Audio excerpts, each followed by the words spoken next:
Hello friend, welcome to Ronnie Series Point. दोस्तों, आज हम यहाँ पे श्वसन तंत्र के जो है चैप्टर को 100 ऑब्जेक्टिव प्रश्न को सॉल्व करेंगे, जो कि आने वाले सभी एग्जाम के लिए महत्वपूर्ण होने वाला है। दोस्तों इससे पहले हम पाचन तंत्र को ख़त्म कर चुके हैं। अगर नहीं देखे हैं तो डिस्क्रिप्शन में लिंक है, देख लीजिएगा। चैनल पर नहीं तो चैनल को सब्सक्राइब कर लीजिएगा। दोस्तों, हम पाचन तंत्र में पढ़े थे, इसका कुछ पॉइंट देख लेते हैं। दोस्तों, क्वेश्चन सॉल्व करने से पहले हम पाचन तंत्र में पढ़े थे, जब हम कार्बोहाइड्रेट को खाते हैं, तो उसके बाद जो है ये फाइनली टूट कर ये ग्लूकोज में जाता है और ग्लूकोज में कन्वर्ट हो जाता है। और ग्लूकोज में कन्वर्ट होने के बाद दोस्तों ये टूटता है, कई अणु में टूटता है। टूटने के बाद जो है हमें जो एनर्जी प्राप्त होता है, इसी को हम रिस्पायरेशन कहते हैं, श्वसन कहते हैं। तो इसको देखिएगा, इस ग्लूकोज को अगर ये ग्लूकोज का एक पेटी है दोस्तों, और इसको ये एनर्जी से भरा है, तो इसको तोड़ने के लिए हमें ऑक्सीजन O2 की आवश्यकता होगी। तो O2 को हम यहाँ पे तोड़ेंगे, तो इस स्थिति में जब इस प्रोसेस में जो ये टूटता है, इसे ही हम रिस्पायरेशन कहते हैं, इसे ही हम श्वसन कहते हैं। जब देखिए सेल के अंदर एक बॉक्स रहता है, ये बॉक्स है सेल के अंदर बॉक्स है, इसमें बहुत सारे ग्लूकोज का ऊर्जा भरा हुआ है। तो इसमें हम अगर O2 से इसको तोड़ेंगे, तो तोड़ने के बाद तोड़ने का जो एनर्जी उत्पन्न होगा, उसे हम श्वसन कहते हैं। एनर्जी जो उत्पन्न, जितना एनर्जी है वो सब O2 में कन्वर्ट हो जाएगा। उसके बाद ब्रीथिंग, सांस लेंगे। सांस लेने के बाद जो है ये गैस फेफड़ा में जाएगा और फेफड़ा से ब्लड में जाएगा। ऑक्सीजन जो है फेफड़ा में जाएगा, फेफड़ा से ब्लड में जाएगा। तो इसे हम एक्सटर्नल रिस्पायरेशन कहते हैं, बाह्य श्वसन कहते हैं। उसके बाद यहाँ पे गैस का जो है परिवहन होगा, गैस का जो है परिवहन होगा। उसके बाद एक्सचेंज ऑफ गैस ब्लड, तब ये गैस जो है दोस्तों O2 ऑक्सीजन ये टिश्यू में जाएगा और ऊतक से जो है ये ऊतक में जाएगा, कोशिका में जाएगा, फिर कोशिका से ब्लड में आ जाएगा। उसका ब्रेक डाउन होगा, टूटने के बाद जो है ऑक्सीडेशन होगा ऑक्सीजन का, ग्लूकोज में टूटेगा। इसे हम इंटरनल रिस्पायरेशन कहते हैं, इंटरनल रिस्पायरेशन, अंतः श्वसन। तो ये पॉइंट समाप्त हुआ दोस्तों। इसके बाद हम आज का प्रश्न को सॉल्व करते हैं। चलिए देखते हैं आज का प्रश्न है, जीवों में होने वाली उस प्रक्रिया को क्या कहते हैं जिसमें भोज्य पदार्थ का अपघटन या ऑक्सीकरण करके ऊर्जा प्रदान किया जाता है। तो इसे हम श्वसन कहते हैं। श्वसन उस क्रिया में होता है जब जो है जिसमें भोज्य पदार्थ का अपघटन या ऑक्सीकरण करके ऊर्जा प्रदान की जाती है, तो श्वसन कहलाता है। श्वसन की संपूर्ण क्रिया को संपन्न करने के लिए जटिल जीवों को क्या कहते हैं, तो उसे हम श्वसन तंत्र कहते हैं। श्वसन की संपूर्ण क्रिया को संपन्न करने के लिए जटिल जीवों को क्या कहते हैं, जिसे हम श्वसन कहते हैं, श्वसन तंत्र। निम्नलिखित में से कौन संपूर्ण श्वसन प्रक्रिया का एक भाग है? बाह्य श्वसन, गैसों का परिवहन और आंतरिक परिवहन, ये सभी जो है दोस्तों संपूर्ण श्वसन प्रक्रिया का एक भाग है। बाह्य श्वसन एक्सटर्नल रिस्पायरेशन, गैसों का ट्रांसपोर्टेशन और आंतरिक श्वसन, ये सभी जो है संपूर्ण श्वसन की प्रक्रिया है।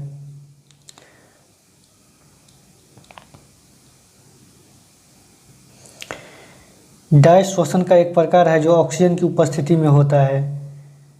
तो ये वायवीय श्वसन जो है ऑक्सीजन की उपस्थिति में होता है दोस्तों। वायवीय श्वसन जो है ऑक्सीजन की उपस्थिति में हमेशा होता है।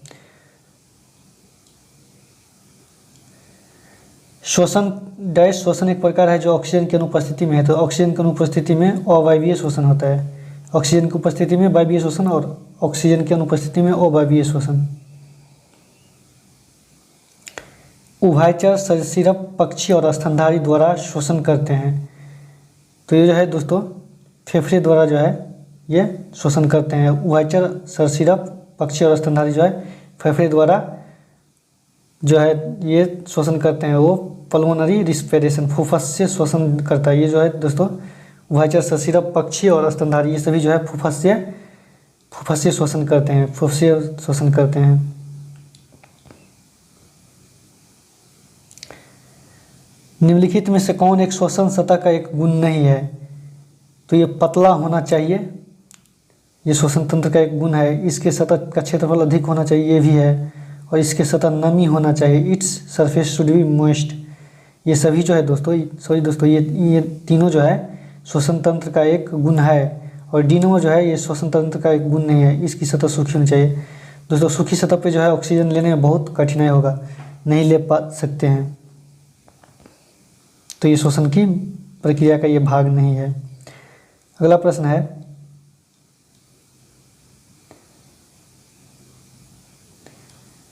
मनुष्य किस प्रकार का श्वसन होता है? तो मनुष्य जो है फुफ्फुसीय श्वसन करता है, पल्मोनरी रिस्पायरेशन जो है मनुष्य करता है, पल्मोनरी रिस्पायरेशन।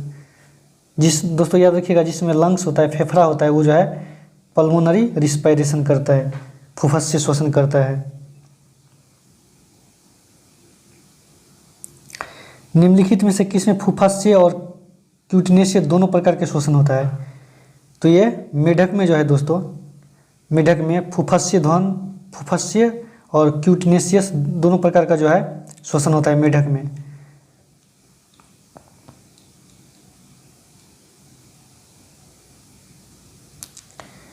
निम्नलिखित में से कौन सा मनुष्य के श्वसन तंत्र का एक भाग है? तो फेफड़ा, श्वासनली और स्वर तंत्र, लाइरिक्स, श्वासनली और लंग्स, ये सभी जो है मानव श्वसन तंत्र का भाग है। ये लाइरिंक्स स्वर यंत्र जो है दोस्तों, यहाँ पे जो है भोजन वाला और वायु वाला जो है एक जगह आपके जो मिलते हैं, इसे ही लाइरिक्स स्वर यंत्र कहते हैं। मानव शरीर में कौन सा जोड़ा नहीं पाया जाता? फेफड़ा जो है, आँख जो है, दो जोड़ा पाया जाता है दोस्तों, ये आँख जो है जोड़ा पाया जाता है। और नसदार जो है ये भी जोड़ा पाया जाता है, नस्ल चैम्बर। देखिएगा नाक में दो छेद होता है और ये दोनों जो है एक दूसरे से इसके बाद बीच में जो है यहाँ पे पट्टी होता है, ये जो है नस्ल चैम्बर में होता है। ये दो जोड़ा होता है, एक जोड़ा होता है, लेकिन ये यकृत जो है एक जोड़ा नहीं होता है। फेफड़ा भी एक जोड़ा होता है, आँख भी होता है और नस्ल चैम्बर भी एक जोड़ा होता है। अगला प्रश्न है, मनुष्य दो नासिकों बेसम या कक्ष पाए जाते हैं, जिसे अलग करता है। तो इसे नासिका पट्टी अलग करता है दोस्तों। कौन करता है?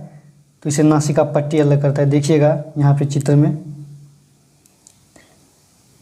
जो ये दोनों नाक का भाग है और ये जो पट्टी व्हाइट वाला जो है देखते हैं, ये दोनों जो है नासिका पट्टी है। नस्ल एस्पेटम है जो कि ये जो है नासिका बेसम को अलग करते हैं। किसको? तो ये नासिका बेसम को जो है, इस वाले भाग, दोनों भाग को जो है अलग करता है ये नासिका पट्टी। अगला प्रश्न है,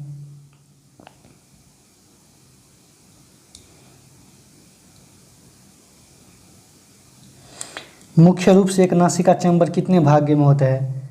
नासिका चैम्बर जो है ये एक, दो, दोनों भाग में होता है। सॉरी दोस्तों, मुख्य रूप से एक नासिका चैम्बर के कितने भाग होते हैं? तो इसका 3 भाग होते हैं। 3 भाग जो होते हैं मुख्य रूप से नासिका चैम्बर का। 3 भाग जो है यहाँ पे देखिए 14 नंबर प्रश्न में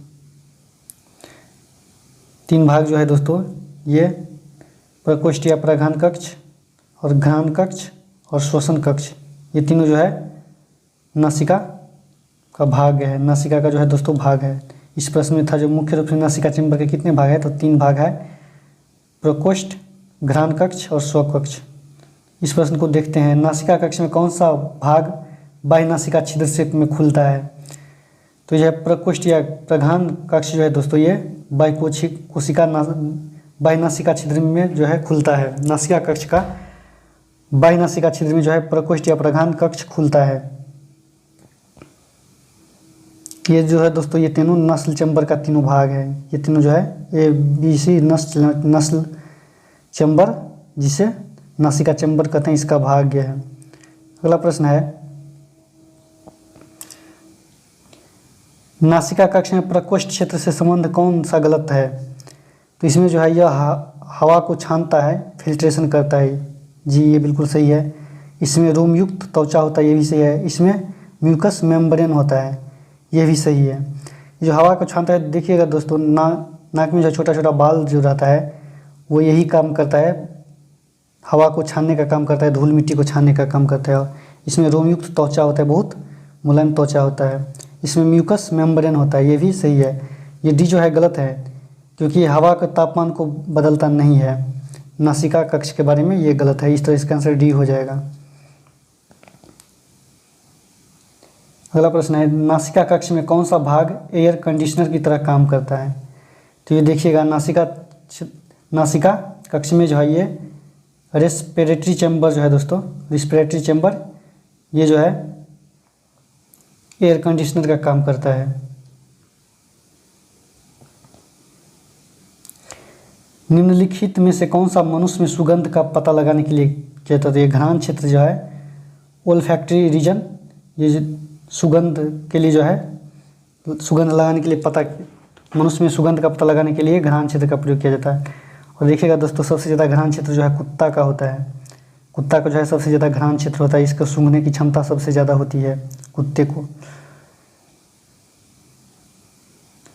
नासिका बेसम या कक्ष की दीवार टेढ़ी मेढ़ी घुमावदार प्लेट की तरह होती हैं, जिसे हम क्या कहते हैं? तो इसे हम कांची कहते हैं। क्या कहते हैं? कांची। नासिका बेसम की दीवार जो है टेढ़ी मेढ़ी घुमावदार प्लेट की तरह होती है, उसे हम कांची कहते हैं। क्या कहते हैं? कांची। अगला 19 नंबर प्रश्न है, नासिका कक्ष का सबसे पहले डैश में खुलता है और जो वायु के आहार का उभयनिष्ठ मार्ग है। तो ये जो है ग्रासनी जो है फ्रेनिक्स जो है दोस्तों, ये नासिका कक्ष का सबसे पहले भाग है जहाँ पे ग्रासनी में खुलता है और वायु को आहार का उभयनिष्ठ मार्ग है। तो देखिएगा, ऑक्सीजन जहाँ से लेते हैं और खाना जो भोजन जो जहाँ से ग्रहण करते हैं, ये ग्रासनी में जो है जहाँ से हम हवा लेते हैं ऑक्सीजन, उसका जहाँ से जो है भोजन को ग्रहण करते हैं, भोजन को ग्रहण करते हैं, इस दोनों के बीच में जो है एक भाग होता है जिसे ही ग्रासनी कहते हैं, फ्रेनिक्स कहते हैं। तो नासिका कक्ष के सबसे पहले फ्रेनिक्स में खुलते हैं और जो कि वायु का आहार का उभयनिष्ठ मार्ग है।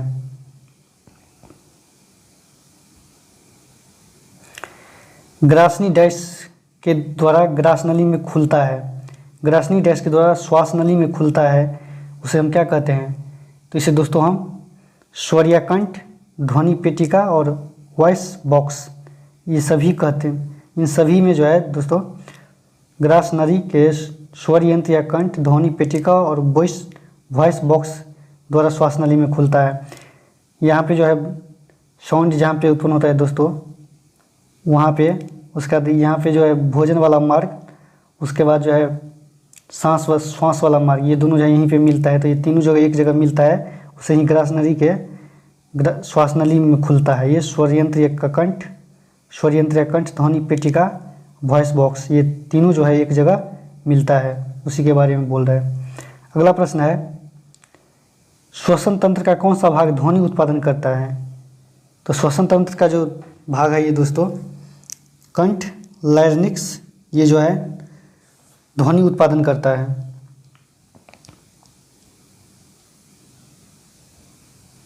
अगला प्रश्न देखेंगे,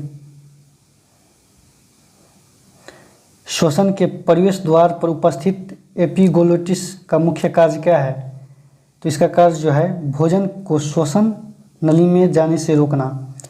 स्वर तंत्र के प्रवेश द्वार पर उपस्थित एपिग्लोटिस, याद रखिएगा एपिग्लोटिस जो है इसका मुख्य कार्य है भोजन को श्वास नली में जाने से रोकना। भोजन में श्वास नली, जब अगर हम खाना खा रहे होते हैं तो देखिएगा कभी कभी सरक जाते हैं, तो वहाँ उस स्थिति में जो है उसी के मार्ग द्वारा जो है भोजन अंदर चले जाते हैं। तो इसी का काम है जो वहाँ पे भोजन को रोकना, नहीं जाने देना, बाई चांस चला जाता है, जो कि शरीर के लिए हानिकारक होता है। अगला है, श्वास नली की लंबाई कितनी होती है? तो श्वास नली की लंबाई जो है 12 सेंटीमीटर होती है। कितनी दोस्तों? 12 सेंटीमीटर। श्वसन तंत्र का कौन सा भाग ग्रासनी को ट्रैकिया से जोड़ता है? तो ये श्वसन तंत्र का स्वर यंत्र लैरिंक्स भाग जो है दोस्तों, ये ग्रासनी को ट्रैकिया से जोड़ता है। यहाँ पे देखिएगा ग्रासनली को ट्रैकिया से जो है जोड़ता है, इस तरह इसका जो है दोस्तों छेद होता है, जो कि ग्रासनली को ये ट्रैकिया से इस तरह जोड़ता है, ग्रासनली को ट्रैकिया से स्वर यंत्र जोड़ता है। अगला प्रश्न है, एडम एप्पल संबंधित है? तो एडम्स एप्पल जो है दोस्तों ये गर्दन से संबंधित है। देखिएगा गर्दन पे यहाँ पे आपको दिखाई देगा थोड़ा बाहर निकला हुआ रहता है, इसी को ही जो एडम ऑफ एप्पल्स कहा जाता है, जो कि गर्दन से दिखाई देता है। अगला प्रश्न है 26 नंबर प्रश्न है दोस्तों, थोड़ा क्वेश्चन बड़ा है। श्वासनली में उपस्थित पूर्ण उपास्थीय वलय का मुख्य कार्य क्या है? तो श्वासनली में उपस्थित पूर्ण उपास्थीय वलय का कार्य है दोस्तों, ये श्वासनली को पिचकने से रोकता है। देखिएगा ये ट्रैकिया वाला जो भाग है, ये इसका काम है श्वासनली को पिचकना से रोकना। इसका काम है जो श्वासनली को पचकने से रोकना। श्वासनली को उपस्थित अपूर्ण उपास्थीय वलय का मुख्य कार्य क्या है? तो श्वासनली को पिचकने से रोकना, ये इसका कार्य है। अगला प्रश्न है श्वासनली में उपस्थित अपूर्णीय उपास्थीय वलय की संख्या कितनी होती है? तो इसका संख्या 16 से 20 होती है। ये जो ये वाला जो है दोस्तों भाग, इसकी संख्या 16 से 20 होती है। और ये दोस्तों ये वृत्ताकार नहीं होता, ये जो है याद रखिएगा इस तरह नहीं होता है, ये हमेशा इस तरह होता है, वलय की तरह इस तरह होता है। ये ट्रैकिया वाला जो पार्ट है इस तरह होता है, ये वृत्ताकार नहीं होता है, सर्किल में नहीं होता है, इसका भाग ऐसे होता है, इसका आकार जो है ये होता है।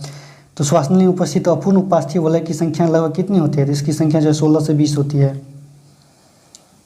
अगला प्रश्न 28 नंबर प्रश्न देखेंगे।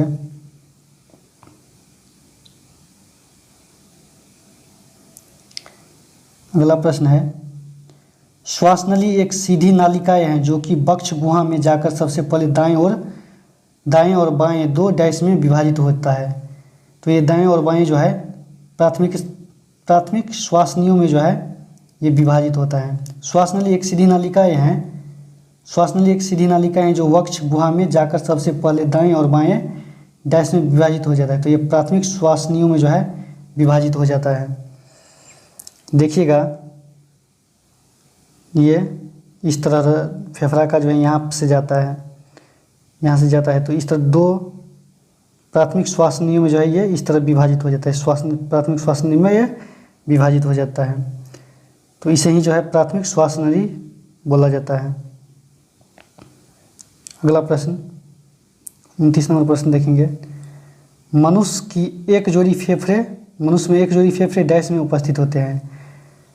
तो ये जो है दोस्तों वक्ष गुहा में जो है फेफड़ा उपस्थित होता है, वक्ष गुहा में ये फेफड़ा जो है उपस्थित होता है। फेफड़ों में उस हिस्से को क्या कहते हैं जहाँ श्वासनली प्रवेश करती है? तो इस भाग को हम हाइलम कहते हैं। देखिएगा श्वासनली जहाँ प्रवेश करती है, तो ये जो है दोस्तों इस जगह जो है श्वासनली प्रवेश करती है, श्वासनली जो है इस जगह प्रवेश करती है, इसे ही हम हाइलम कहते हैं। क्या कहते हैं? हाइलम। याद रखिएगा हाइलम कहते हैं। अगला प्रश्न है वायुकोश या एल्वियोलाई किससे संबंधित है? तो वायुकोश या एल्वियोलाई जो है दोस्तों ये फेफड़ा से संबंधित है। किससे संबंधित है? फेफड़ा से। वायुकोश या एल्वियोलाई जो है वो फेफड़ा से संबंधित है, लंग से। अगला प्रश्न है 32 नंबर क्वेश्चन। वायुकोष्ठिका वाहिनियाँ किस में खुलती है? तो वायुकोष्ठिका वाहिनी ये वायुकोश में एयर सैक्स में जो है खुलती है, एयर सैक्स में खुलती है। वायुकोष्ठिका वाहिनी जो है ये वायुकोश में खुलती है। मनुष्य के प्रत्येक फेफड़े में लगभग कितने वायुकोश होते हैं? तो इसके फेफड़े में जो है 300 करोड़ वायुकोश होते हैं। ये जो गोला वाला जो दिखाई दे रहा है ये इसमें तो बहुत कम दिखाई दे रहा है ये वाला सब दोस्तों। ये जो है 300 करोड़ होता है। कितना होता है? तो 300 करोड़। ये सब जो है 300 करोड़ होता है। स्मोकिंग नहीं करना चाहिए स्टूडेंट सबको, नहीं तो इसी को ख़राब कर देता है। ये 300 करोड़ जो होता है वायुकोश, इसको जो है स्मोकिंग जो है ख़राब कर देता है। इसके लिए आप लोगों को स्मोकिंग नहीं करना चाहिए, बहुत ही फेफड़ा के लिए बहुत ही हानिकारक है। अगला प्रश्न है मनुष्य के प्रत्येक फेफड़ा 2 झिल्लियों से घिरा होता है, जिसे हम क्या कहते हैं? तो इसे हम पलूरा झिल्ली कहते हैं। क्या कहते हैं? पलूरा झिल्ली। मनुष्य के प्रत्येक फेफड़ा 2 सतहों से झिल्ली से घिरा होता है, उसे हम पलूरा झिल्ली कहते हैं। देखिएगा ये मनुष्य का फेफड़ा जो है, ये मनुष्य का फेफड़ा दो सतहों से घिरा होता है, दोनों सतहों से, ये जो है दोनों सतहों से घिरा रहता है, इसे प्लोरा झिल्ली कहते हैं। अगला प्रश्न है, प्लूरल गुहा में भरे म्यूकस जैसे चिकने द्रव को क्या कहते हैं? चिकने द्रव को क्या कहते हैं? तो प्लूरा में गुहा में भरे म्यूकस जैसे चिकने द्रव को क्या कहते हैं? तो इसे दोस्तों हम इसको जो है पीला पदार्थ जो है, ये पीला पदार्थ, ये पीला पदार्थ जो है इसको हम प्लूरा तलर कहते हैं, प्लूरा फ्यूल्ड। ये जो पीला पदार्थ जो है इसमें भरा हुआ जो है पीला पदार्थ, इसको जो है प्लूरल तरल कहते हैं, प्लूरा फील्ड कहते हैं। तो प्लूरा गुहा में भरे म्यूकस जैसे चिकने द्रव को क्या कहते हैं? तो ये पीला वाला पदार्थ जो है ये प्लूरा तरल है, इसे ही प्लूरा गुहा में ये भरे म्यूकस है, यही जो है प्लूरा गुहा में भरे म्यूकस है। अगला प्रश्न है, निम्नलिखित में से कौन सा असत्य है? इस ऑप्शन में जो है कौन सा असत्य है दोस्तों, जिसके बारे में बोल रहा है? तो दायां फेफड़ा बायां से बड़ा होता है, ये बिल्कुल सही है। दायां फेफड़ा छोटा और बायां फेफड़ा बड़ा होता है, ये गलत है। इस तरह इसका आंसर यही हो जाएगा बी। और बाकी का देखते हैं, दायां फेफड़ा के 3 पालियां होती है, ये भी सही है, जबकि दायां में 2 ही होते हैं, ये भी सही है। और अगला ऑप्शन है, दायां फेफड़ा भारी और बायां फेफड़ा हल्का होता है, ये भी सही है। तो ये जो है बी जो है क्वेश्चन ये गलत है दोस्तों, बी ऑप्शन जो है ये गलत है, इस तरह इसका आंसर जो है बी हो जाएगा।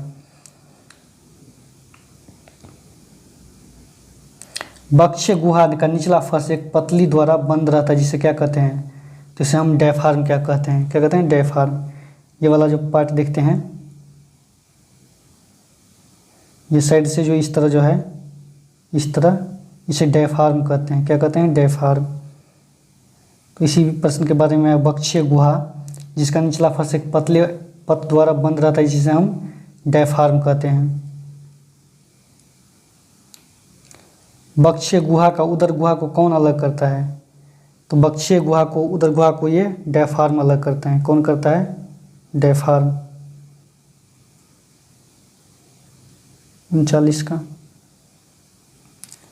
मनुष्य के कुल पसलियों की संख्या कितना है? अगर कुल पसलियों की संख्या पूछेगा तो याद रखिएगा कुल पसलियों की संख्या 24 हो जाएगा। अगर जोड़ी जो पूछेगा तो याद रखिएगा जो 12 जोड़ी हो जाएगा, 12 जोड़ी पसलियाँ और कुल पसलियों की संख्या 24। अगला प्रश्न है, ये प्रश्न देखिए दोस्तों, अंतःश्वसन के दौरान इनमें से क्या होता है?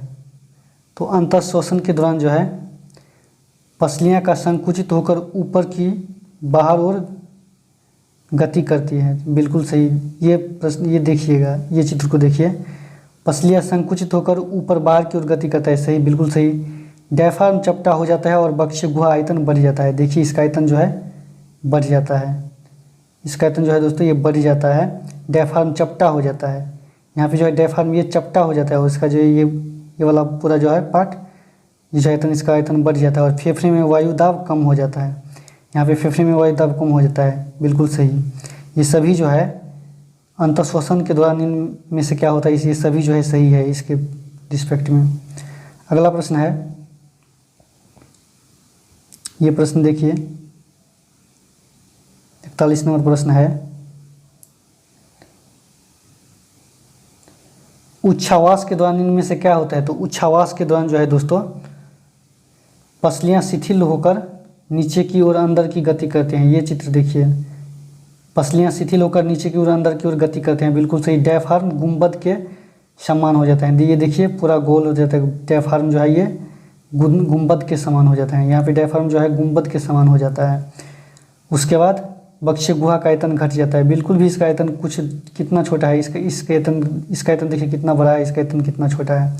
उसका फेफड़े में वायु दाब अधिक हो जाती है, ये बिल्कुल सही है। तो ये तीनों ऑप्शन जो सही है, उच्छ्वास के दौरान इनमें से क्या होता है? 42 नंबर प्रश्न, पसलियों के मध्य पाई जाने वाली पेशी को क्या कहते हैं? तो पसलियों के मध्य जो पाई जाने वाली पेशी होता है उसे हम अंतःपार्श्विक पेशी या उच्छ्वास पेशी कहते हैं, बिल्कुल सही। अंतःपार्श्विक पेशी कहते हैं, ये भी सही। और बाह्य अंतःपार्श्विक पेशी कहते हैं, ये भी सही। तो ये सभी जो है दोस्तों अंतरपार्श्विक पेशी के बारे में सही है। अंतरपार्श्विक पेशी या उच्छ्वास पेशी के बारे में जो है ये तीनों सही है। फिर से इस क्वेश्चन को देख लेते हैं दोस्तों एक बार। पसलियों के मध्य पाई जाने वाली पेशी क्या कहते हैं? तो इसे अंतरपार्श्विक पेशी या उच्छ्वास पेशी कहते हैं, अंतरपार्श्विक पेशी कहते हैं और अंतरपार्श्विक पेशी कहते हैं। ये सभी जो है इसके बारे में सही है। अगला प्रश्न है, जब हम अंत श्वसन करते हैं तब डायफ्राम का रेडियल पेशी क्या होता है? तब जो है डायफ्राम की रेडियल पेशी सुकर जाता है, सिकुड़ती है। जब हम श्वसन करते हैं तो डायफ्राम की रेडियल पेशी सुकर जाती है। अगला प्रश्न,